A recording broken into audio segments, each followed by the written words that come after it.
subscribe and hit the notification bell to help us achieve the 300k mortal plan. Every soul counts. It's December 1st, and you know what that is. It is finally Christmas time,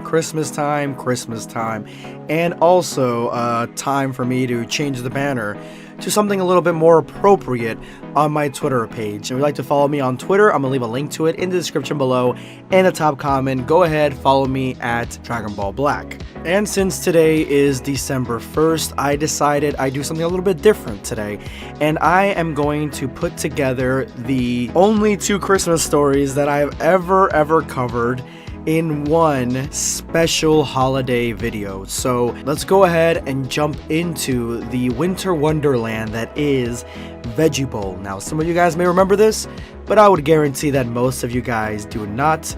Let's go ahead and jump right in. So this Dragon Ball fan manga is an assortment of Christmas themed or holiday themed Vegeta and Bulma stories, basically like comic strips, and they are just so adorable and cute that you're gonna fucking die.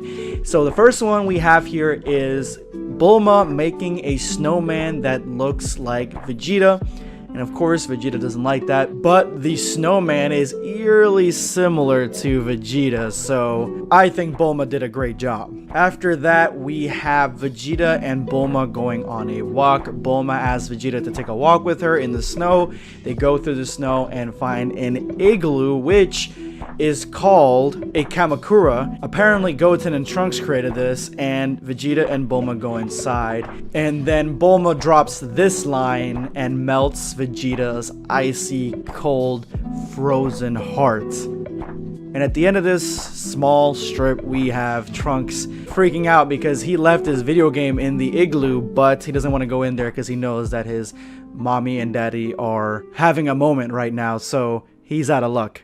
And lastly, we have a snowball fight between Goku and Vegeta and Beerus challenges them to a snowball fight, threatening the Earth's safety if they do not comply, but Vegeta does not care. He's not going to stoop so low as to have a snowball fight with this god of destruction. Well, Beerus seems to be in a happy mood because he didn't just pull out an energy ball to threaten the Earth. He actually kidnaps Bulma, ties her up, and tells Vegeta that he has a hostage, so for Vegeta to save her, he needs to play the game. And if Beerus ends up winning this match, then he gets one wish from Bulma, which it's just extremely suggestive the way these panels are going. So Vegeta obviously decides to play the game. He has no other choice, and he throws a flurry of snowballs at Beerus, who dodges every single one. Beerus is far too fast for them to hit. Goku decides to kick up a whole mountain of snow, but Beerus easily dodges it. Vegeta does his standard energy ball barrage, but with snowballs, and Beerus also dodges it, but he almost gets Bulma in the crossfire. Then weirdly enough, Beerus starts making Vegeta jealous to fuck with him, I guess, and Bulma's complaining that she's gonna get hit with a snowball, and Beerus is like, don't worry, you're a very important hostage, I'll protect you, and Vegeta gets jealous. And so Vegeta decides to come up with a new plan and picks up a giant snowball and tries to hit Beerus with it. Of course, this is not going to hit Beerus on its own, and then Goku jumps up and does the solar flare and takes out Beerus's eyes. And Vegeta throws a snowball, and it covers Beerus entirely. They end up saving Bulma, but Beerus was not hit by the ball. He was too fast and his eyes too strong to be dealt a killing blow by that solar flare. So since he won, he asked for one wish from Bulma, and the wish that he asked for is the home theater that Whis has been sitting at the entire time. And Whis freaks out because he's like, if you take this back to our planet, you're not going to get any work done, you're never going to get out of there, and you're not going to complete your duties as God of Destruction. And Bulma doesn't care. She's like, go ahead, take it if you like it that much. I know what you guys were thinking. You guys need to get your mind out of the gutter. This is a wholesome Dragon Ball fan manga. Bulma giving Vegeta a present, and she gives him a handmade scarf, and I think she either had this handmade done for her to give to Vegeta, or maybe she made it herself, who knows. But the scarf ultimately is a little too long, but as Bulma shows, it doesn't even cover Vegeta's whole head, including his hair, so it's the perfect size.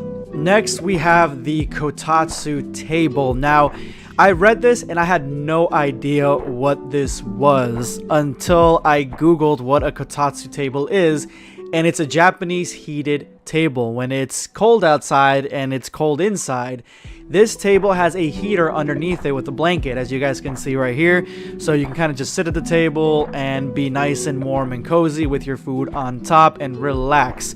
And so I had no idea about this. Glad I learned a little bit more about Japanese culture through this Dragon Ball fan manga. And this one starts out with Trunks at the table, and he's kind of stuck there. Vegeta comes up and asks him why he's just sitting there. Trunks invites him to sit with him, and then Vegeta immediately realizes the comfortness and warmth of the table. And it's cute because he goes, such a warm feeling, wait, and he's like thinking about Bulma. So I don't know if he's thinking about Bulma coming at the end of this chapter because she does, or I think he's thinking that the Kotatsu table's giving him a warm feeling similar to what Bulma gives him, which I think it's extremely sweet. And then eventually Bulma does come and ask him what he's doing. Now, I really like the artwork in this one, especially Bulma. She just looks so freaking cute. I can't even stand it. I'm about to have a cuteness overload, but I prep myself for this and I can get through this. I can get through this Dragon Ball cuteness. And basically, it's really cold, so she wants to go to a southern island. And Vegeta offers her the solution of, if she's cold, why not just put on something with long sleeves, something warmer?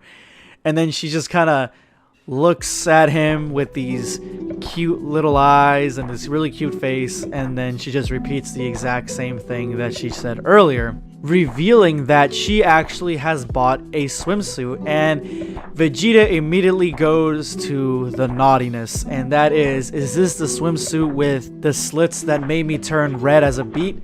Is this that lewd swimsuit? He's thinking about a really sexy swimsuit, and then Bulma shows him which swimsuit she actually bought, which is just a standard, normal, everyday swimsuit. And Vegeta's kind of taken aback, like, wait a minute, this is just a normal swimsuit. And Bulma's like, oh god, what did you expect? You think I bought like a lewd swimsuit? Of course he did. And then Vegeta's like, no, I don't care what kind of swimsuit you buy. So yeah, Vegeta having the hots for Bulma is always adorable.